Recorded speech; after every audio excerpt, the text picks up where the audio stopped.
Hello student, exercise 4.2 हम कर रहे हैं एनसीईआरटी की class 10th quadratic equation chapter है। देखिए इसमें क्या करना है, इसमें आपको सोल्यूशन निकालने हैं। सोल्यूशन में दो मेथड है आपके पास, या तो मिडिल टर्म स्प्लिटिंग आता है या फिर एक सीरीधराचार्य रूल आता है। सीरीधराचार्य रूल हम जो है नेक्स्ट एक्सरसाइज में ही डिस्कस हो पाएगा। तो अभी फिलहाल हमें मिडिल टर्म स्प्लिटिंग ही यूज़ करना है। So middle term splitting again इसमें एक और बार इंट्रोडक्शन हो जाएगा सभी के लिए। देखिए सबसे पहला स्टेप क्या है, हमें ये चेक करना है कि x डिनोमिनेटर में नहीं होना चाहिए, बिल्कुल नहीं है। दूसरा ये है कि जो x की जो पावर्स हैं वो डिक्रीजिंग ऑर्डर में चाहिए, डिसेंडिंग ऑर्डर। डिसेंडिंग ऑर्डर मतलब पहले अगर 2 पावर है फिर 1 एंड फिर 0, ऐसा कुछ। अगर ऐसा नहीं है तो यू हैव टू अरेंज। यहाँ दोनों चीज़ें ठीक हैं, देखा जाए तो सभी में ही ठीक है। तो चारों इक्वेशंस में कोई प्रॉब्लम नहीं है इस part. Now I am coming to the next part. Next part क्या कहता है कि मुझे 10 के फैक्टर करने हैं। अब 10 के फैक्टर करने हैं तो 10 के फैक्टर मैं कैसे करूँगा? 10 के फैक्टर करने के लिए व्हाट आई विल डू कि 10 के हमें ऐसे दो फैक्टर निकालने हैं जो सब्ट्रैक्ट करके या ऐड होकर, देखिए समझना इस बात को जो मैं बोल रहा हूँ, सब्ट्रैक्ट करके या ऐड करके क्या दे, 3 दे। तो अगर मैं, अच्छा ये भी एक चीज ध्यान रखने वाली बात है कि हमें इन दोनों की मल्टीप्लाई करनी पड़ती है, क्योंकि यहाँ पर 1 है तो इसलिए ये 10 ही आ रहा है। 10 के जब दो फैक्टर करेंगे तो 5 and 2 आएगा और 5 - 2 आपको 3 देने वाला है। तो हम क्या करेंगे, यहाँ पर इसको 5 - 2 रख देंगे और ये कर देंगे। मतलब कुछ बच्चे यहाँ पर थोड़ी इंटेलिजेंसी और दिखा सकते हैं। उन्होंने कहा 5 और 2 फैक्टर आएंगे, मतलब एक 5x हो जाएगा, एक 2x हो जाएगा। अब आपको पता है -3x कब आएगा, जब 2x - 5x होगा, तो वो डायरेक्टली भी लिख सकते हैं, राइट? क्योंकि अल्टीमेटली नेक्स्ट स्टेप में वही आने वाला है। तो -5x और +2x। देखो नाउ इसमें फिर कॉमन लेना होता है ग्रुपिंग करके। ग्रुपिंग में मैंने आपको बताया है कि ये दोनों सेम नहीं आते हैं ब्रैकेट, तो समझ लेना गलती हो गई, और नहीं तो ये सब कुछ ठीक ही चल रहा है। तो x - 5 और x + 2 = 0। फिर यहाँ से क्या करोगे आप, एक बार इसको 0 कर देना तो ये 5 दिखा देगा, एक बार इसको 0 कर दोगे आप तो ये -2 दे देगा। तो दो वैल्यू इस तरह से निकाल दोगे। ऑल करके आप जरूर लिखेंगे कि x = 5 और x = -2, क्योंकि और का बहुत बड़ा रोल है। ये 11th क्लास में आपको ज्यादा समझ में आएगा, अभी तो टीचर्स भी इतना ज्यादा इस पर ध्यान नहीं देते, राइट? अब यहाँ पर आते हैं। देखिए जब यहाँ पर भी वही है, 1 है तो हमें क्या 6 ही मिला। 6 के दो फैक्टर करो, क्या लाना है बीच में, मिडिल टर्म में अगर देखी जाए तो 1 ही न्यूमेरिकल कोफिशिएंट है। तो क्या मिलेगा 3 और 2, तो 3 - 2, तो क्या करें x², 3x - 2x। देखिए मैंने थोड़ा डायरेक्ट किया, हमें पता है यहाँ पर 1x ही लाना, राइट? तो x कॉमन ले लो। अब x कॉमन लेते ही क्या बना, x + 3 -2 कॉमन ले लो, x + 3 0 आ गया, x + 3 फिर कॉमन आ गया क्योंकि दोनों ब्रैकेट सेम आने ही है। अब यहाँ से जो x की वैल्यू है -3 आ जाएगी और यहाँ से +2 आ जाएगी, और ठीक है। तो अभी जब आप जितने ज्यादा सम्स की प्रैक्टिस करोगे इसमें, उतना ही आपकी स्पीड अच्छी हो जाएगी, राइट? अब इस पे आते हैं। देखिए अंडर रूट वाला कॉन्सेप्ट आया। अब देखिए यहाँ पर भी है, यहाँ पर भी है, तो क्या करें 5√2 और √2 कितना आ गया 10। अब 10 के दो फैक्टर करने हैं जिससे 7 आ जाएगा, बिल्कुल मिल गया। क्या करें √2x² और ये हो जाएगा 5x + 2x एंड 5√2 = 0। इस चीज को मैं थोड़ा ब्रैकेट में दिखा देता हूँ, सर्कल में हाईलाइट कर दिया, okay. Now what is common here, अगर देखो तो कुछ भी कॉमन नहीं है x को छोड़कर, नंबर में तो कुछ आ ही नहीं रहा, तो कितना आएगा, ये आ गया। अब यहाँ पर थोड़ा फिर चैलेंज आ गया हमारे लिए। क्या चैलेंज है कि यहाँ पर x के साथ 2 है और यहाँ पर x के साथ √2 है, तो क्या करें? अच्छा ये 2 जो है, अच्छा देखिएगा ये 2 दो रूट के साथ है नहीं है, इसके पास 2 रूट होते हैं नहीं होते हैं, हर एक नंबर के पास 2 रूट होते हैं। मतलब अगर मैं √3 लेता हूँ तो √3 के पास, सॉरी 3 लेता हूँ तो 3 के पास √3 और √3 है, तभी तो वो 3 बना। तो यहाँ पर भी अगर मैं √2 कॉमन ले लूँ इस पूरे इन दोनों में, तो यहाँ पर क्या बचेगा, इसका एक √2 तो चला गया बाहर, एक √2 बचा, और यहाँ पर क्या बचा 5। अब देखो जरा ये दोनों इक्वल आगे नहीं आगे, तो ये बड़ा ध्यान रखना है कि आपको बिल्कुल इसके साथ ही मैचिंग करानी है। मैपिंग यही है, जनरली मैपिंग हो मिल जाती है बट कभी कभी बनानी पड़ती है। अब देखो जरा कितना इजी हो गया सब ये।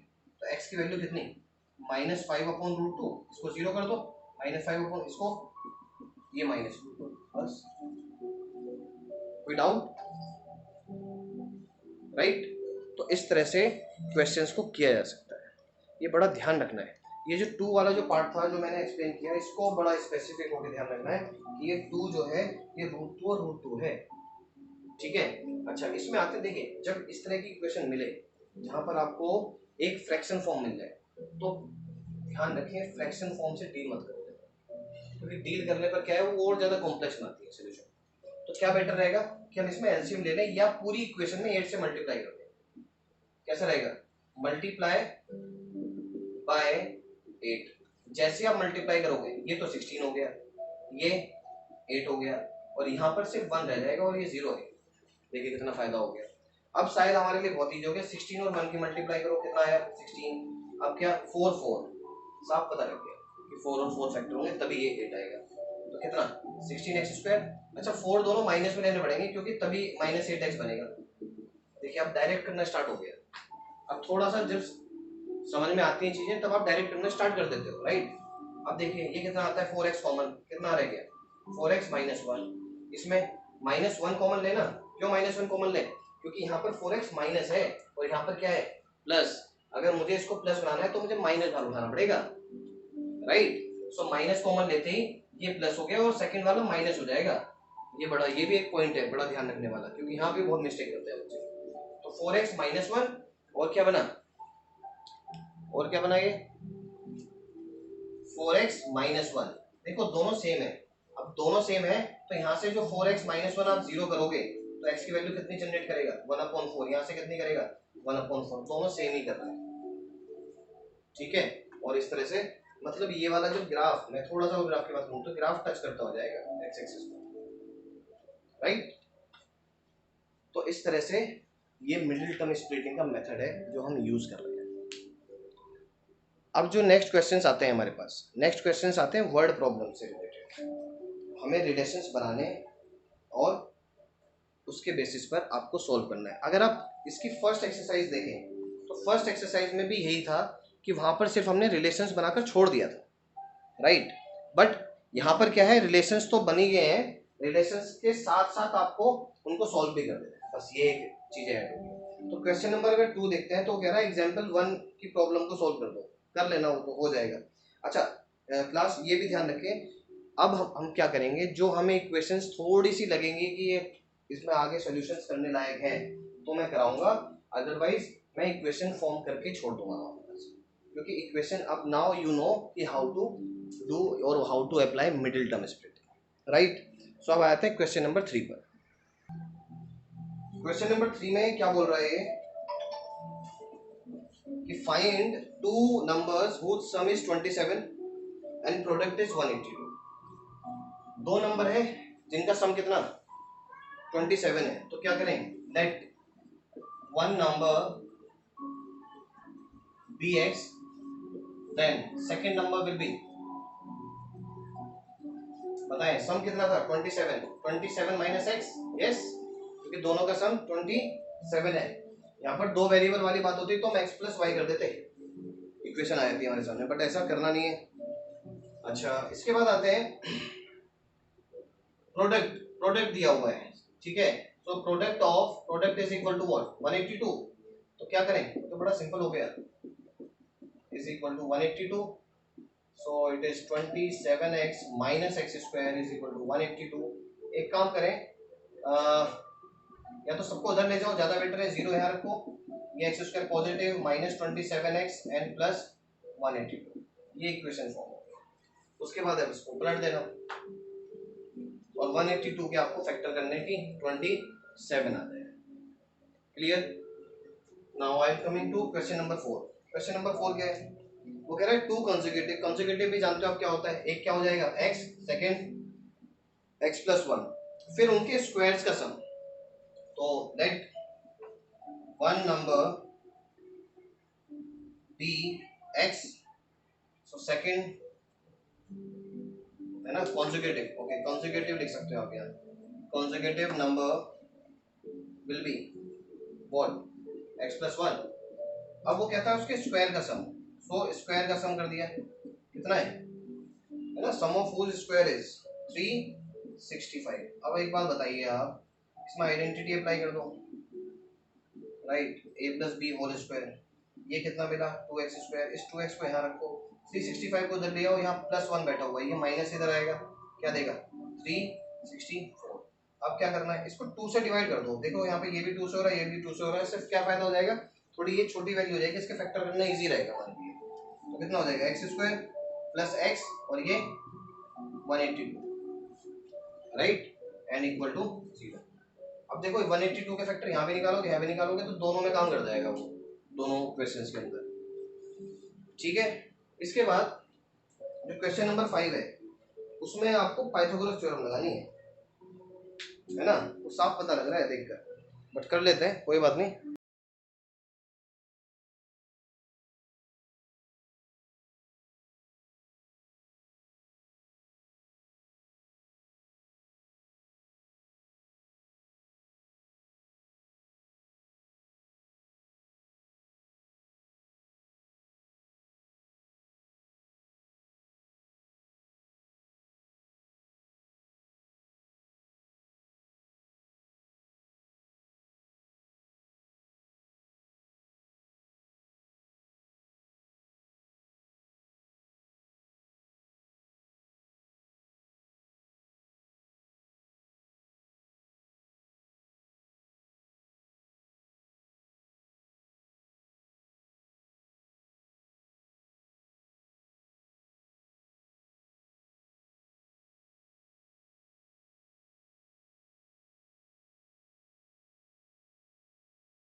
फैक्टर करने हैं आपको, सो 12 और 5 आ गया, तो 12 माइनस 5 7।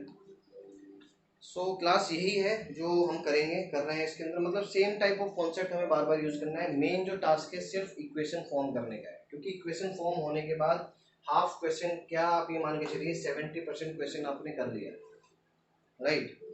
फिर जो नेक्स्ट वाला है क्वेश्चन है, आई थिंक ये आपको खुद एक प्रैक्टिस करना चाहिए, बिकॉज कॉटेज इंडस्ट्री है, you know, produces certain number of poultry articles in a day, it was observed on a particular day the cost of production of each article was 3 more than twice the number of article produced on that day. Okay, we will do this sum also. देखिए, दो चीजें हैं इसमें, बड़ा समझने वाली बात यह है, स्टोरी में काफी ज्यादा इन्होंने बना दिया डराने के लिए। देखिए, डरना नहीं है, मेन चीज क्या कह रहा है, कॉटेज इंडस्ट्री है, produces a certain number of poultry articles in a day. एक इंडस्ट्री है, वो कुछ पोल्ट्री आर्टिकल बनाती है डे में। इस स्टेटमेंट का हमारी अभी गिवन पार्ट से या कुछ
कि नंबर ऑफ आर्टिकल कितने, सपोज मैं कहता हूँ मेरे पास 100 आर्टिकल है, ठीक है, और कॉस्ट मेरे पास 2 रुपीज है टोटल एक आर्टिकल का, तो टोटल कॉस्ट कितना हो गया 200। मतलब मैं नंबर ऑफ आर्टिकल्स को कॉस्ट ऑफ आर्टिकल से मल्टीप्लाई करूंगा तभी तो मुझे टोटल प्रोडक्शन निकलेगा कॉस्ट का, कॉस्ट के लिए। नाउ सो एक्स मेरे पास ये है, 2x मेरे पास रुपी है 1, और उसने बोला 90 रुपीज उस टाइम पर कॉस्ट हुआ है, कॉस्ट ऑफ प्रोडक्शन जो निकला है टोटल ऑन दैट डे। तो ये क्या मिला आप देखो जरा, आई थिंक ये तो बहुत इजीएस्ट वे में आपके पास लीनियर इक्वेशन आ गया। अब इससे ज़्यादा सिंप्लीफाई नहीं कर पाएंगे इसको, तो हमें क्या करना पड़ेगा 90 इंटू 120, ओ सॉरी 90 इंटू 2 180, 180 के दो फैक्टर्स निकालने हैं जिससे 3 आ जाए। क्या हो सकता है, yes I think 15 and 12 if I am not wrong, you can see 15 minus 12 is 3। तो क्या करें, लास्ट क्वेश्चन है, चलिए कर लेते हैं। तो कितना x कॉमन आता है 2x plus 15 minus what is common 6 common लेना पड़ेगा क्योंकि तभी आ सकता है। तो कितना प्लस माइनस 6 किया 2x प्लस 15, अगर आप देखें ये देता है मुझे 2x प्लस 15 और ये देता है मुझे x माइनस 6।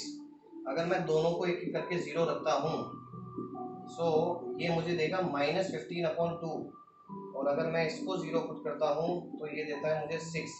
अगर देखा जाए तो ये मीनिंगलेस आंसर है, नहीं है तो बताइए क्यों नहीं है, और है तो क्यों है। मीनिंगलेस क्यों है, क्योंकि माइनस, माइनस का मतलब है ये क्या बोल रहा है x, मतलब नंबर ऑफ प्रोडक्शन माइनस में कैसे हो गया, नंबर ऑफ आर्टिकल जो प्रोड्यूस हुए वो माइनस में कभी नहीं हो सकते, वो तो पॉजिटिव है। तो इट मीन्स क्या, ये हमारे लिए आंसर करेक्ट हो माना जाएगा, उस आंसर को हम इग्नोर कर देंगे, राइट। तो इस तरह से 6 आर्टिकल्स निकले और कॉस्ट ऑफ ईच आर्टिकल रही होगी ये x की जगह 6 रखना 15, और आप 15 को जब 6 से मल्टीप्लाई करोगे तो आपको 90 मिल जाएगा, वेरीफाइड हो गया ये। तो इट मीन्स इन क्वेश्चंस में क्या करना है, सिर्फ इक्वेशन फॉर्म करनी है स्टूडेंट्स, इक्वेशन और वो रिलेशन जरूर समझना है जो वो कहना क्या चाह रहा है, right. So thank you for watching this video.